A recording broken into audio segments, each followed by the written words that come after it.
A live look right now at Snoqualmie Pass, where it has been snowing today. The roads right now are bare and wet. But Mike Everett, you're here. You're a skier. What should skiers and snowboarders need to know if they're going to hit the slopes tomorrow? There's going to be plenty of fresh powder up there, but as we've been mentioning all weekend long, Steve, pack your patience. There's going to be a lot of people heading up there. It is a holiday weekend, and of course, resources are limited up there. And remember that if you are a pass holder, make sure you're checking to make sure that you've got a reservation. A lot of times you head up to Snoqualmie with an Icon pass. If you don't have the reservation, they turn you around and send you home. It's not a whole lot of fun. It's going to be great up there, and roads are in fantastic condition, but if you don't want to drive up to see snow, just stay where you are. There's a possibility we could be seeing some of that across the Puget Sound. I'll show you that in a moment. Temperatures cooling. Take a look at that. 37 degrees out there, and the wind has backed off, finally coming in from the south lightly, about 8 to 10 miles an hour. It is still gusty on the waters, though. Small craft advisory now extended out into Monday morning for several spots. Originally, it was supposed to be through Sunday evening, but as you can see, still plenty of colors, including on the Puget Sound.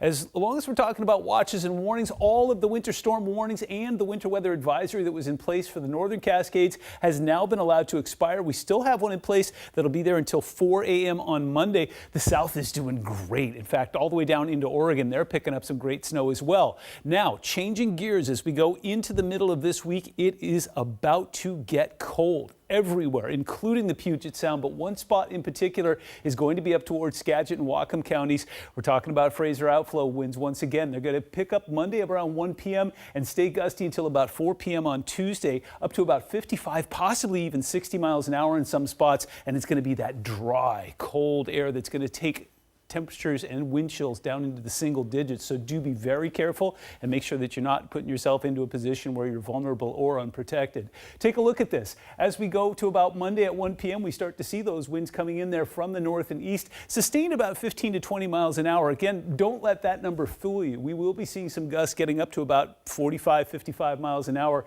and that's going to continue as we go into Tuesday morning around 10:30. We're going to have some gusty winds coming in from the north as well, but by the time we get to Wednesday morning, calm, clear, and cold. 7-day snow level is going to stay low, but it's kind of a non-point because by the time we get to Tuesday, all the moisture is gone. So it's just going to be cold. And then as we go towards next weekend, another system looks like it's going to set up on Saturday. So the warm front takes snow levels up to about 3,000 feet and then sends them back down to about 1,500 on Sunday when we could be getting another delivery. Okay, take a look at this. We were tracking some active weather near Everett. We're going to continue to see some rain that will filter in that direction from Port Angeles through Everett tonight. Seeing some snow along Hurricane Ridge, but watch what happens overnight. This is 1:30 in the morning, so just a few hours from now, we're going to start to see some of that snow setting up along the northeastern edge of the Olympic Peninsula, way down low. So Whidbey Island and possibly across to Everett as well, where we're seeing a rain-snow mix, and it looks like it's going to last through most of the morning. Now that will shift off towards the west as we go through the day, but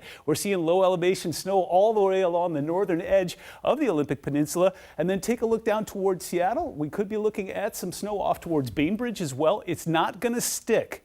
Anything that comes down looks like it's going to be about lawn level. It's going to stay active with a little bit of a rain-snow mix. That would be down towards about Bonnie Lakes there. And then by the time we get to the evening and Wednesday morning, this thing's out of here. We're going to dry up, and then it's going to get cold. So accumulated precipitation, nothing to write home about. It's just going to be some light rain for most of us here. We're going to pick up a little bit more snow in the resorts, and if you're looking for somewhere to go tomorrow, Mission Ridge is going to clean up. We're going to see some light snow tomorrow morning. Again, nothing that's going to shut down traffic, and hopefully most people will be home for the holiday. Now take a look at next week. Overnight temperatures get into the 20s and stay there all the way through Saturday, possibly breaking records on Wednesday.